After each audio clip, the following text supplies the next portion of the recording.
Kakinada port నుంచి బియ్యం తీసుకువెళ్తున్న Stella నౌకను అణువణువు తనిఖీ చేశామని మంత్రి నాదెండ్ల మనోహర్ పేర్కొన్నారు.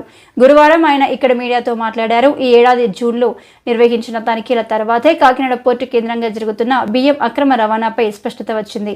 ఒక మాఫియాని, ఒక ఆర్గనైజ్డ్ నెట్వర్క్ని బదలుగొట్టాలని మొన్న కేబినెట్లో కూడా గౌరవ ముఖ్యమంత్రి గారి అధ్యక్షతన దానిపైన డిస్కస్ చేయడం జరిగింది. ఈరోజు గౌరవ ముఖ్యమంత్రి గారు రాష్ట్ర ప్రభుత్వం తరఫున కాకినాడలో జరిగిన సంఘటనలు, ఈ రాష్ట్రంలో జరుగుతున్న పీడీఎస్ కేసులపైన, పీడీఎస్ స్మగ్లింగ్ పైన మేము నమోదు చేసిన కేసులు, వీటిపైన సమగ్రంగా విచారణ జరగాలనే ఉద్దేశంతో సిబిసిఐడి ఎంక్వైరీని గౌరవ ముఖ్యమంత్రి గారు ఆదేశించారు. ఇది ఖచ్చితంగా మనందరం కూడా హర్షించాల్సిన విషయం. పారదర్శకంగా, నిజాయితీగా పరిపాలన ఒక మార్పు ఉంది అని చూపించడానికి కోసం మేము అహర్నిశలు చేస్తున్న కృషిలో భాగంగా ఇంకా సమాచారం బయటికి రావాల్సిన సందర్భం వచ్చింది కాబట్టి తప్పకుండా ఈ సిబిసిఐడి ఎంక్వైరీ దోహదపడుతుందని మా పౌర సరఫరా శాఖ నుంచి మేము మనస్ఫూర్తిగా ముఖ్యమంత్రి గారికి, గౌరవ ఉప ముఖ్యమంత్రి గారికి ధన్యవాదాలు తెలుపుకుంటున్నాం. ఖచ్చితంగా మా డిపార్ట్మెంట్ నుంచి మేము సహకరిస్తాం. మా దగ్గర ఉన్న సమాచారం ఇప్పుడు వరకు కూటమి ప్రభుత్వం ఏర్పడిన తర్వాత రాష్ట్ర వ్యాప్తంగా జరిగిన దాడుల్లో 1066 కేసులు నమోదు చేశాం. 1066 కేసుల్లో 62,000 మెట్రిక్ టన్నులు బియ్యం మేము సీజ్ చేయడం జరిగింది. దాని మార్కెట్ విలువ 240 కోట్ల రూపాయలు. అయినా వీళ్ళు చేస్తున్న అరాచకంలో అది చాలా చిన్న శాతం అని మేము భావిస్తున్నాం. ఒక కాకినాడ పోర్టు నుంచే గత 3 సంవత్సరాల్లో 1,31,00,000 మెట్రిక్ టన్నుల బియ్యం ఎగుమతి జరిగిందంటే మీ అందరికీ తెలిసిన విషయం.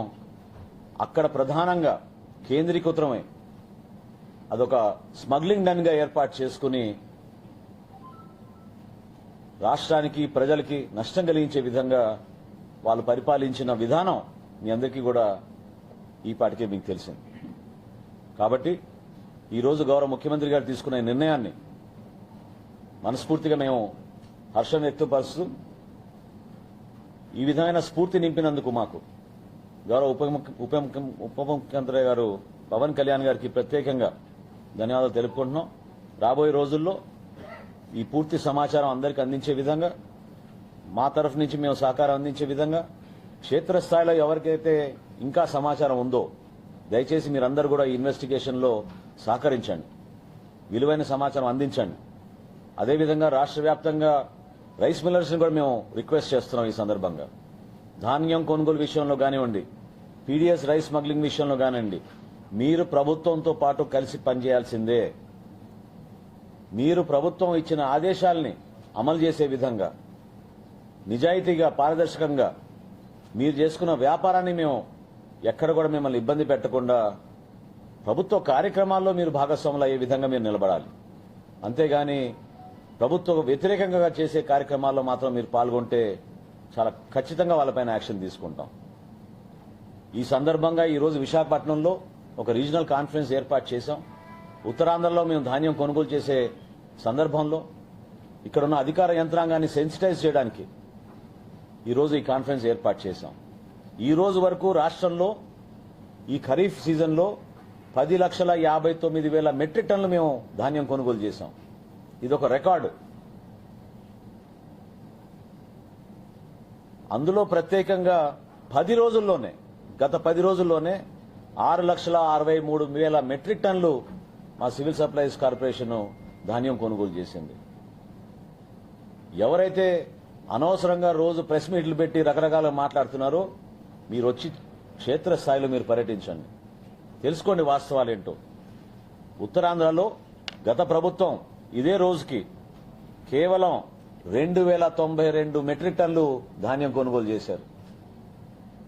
గత సంవత్సరం గత ప్రభుత్వం రైతుకి మేము అద్భుతంగా పరిపాలన చేశామని చెప్తున్న జగన్మోహన్ రెడ్డి గారు తెలుసుకోవాలి వివరాలు.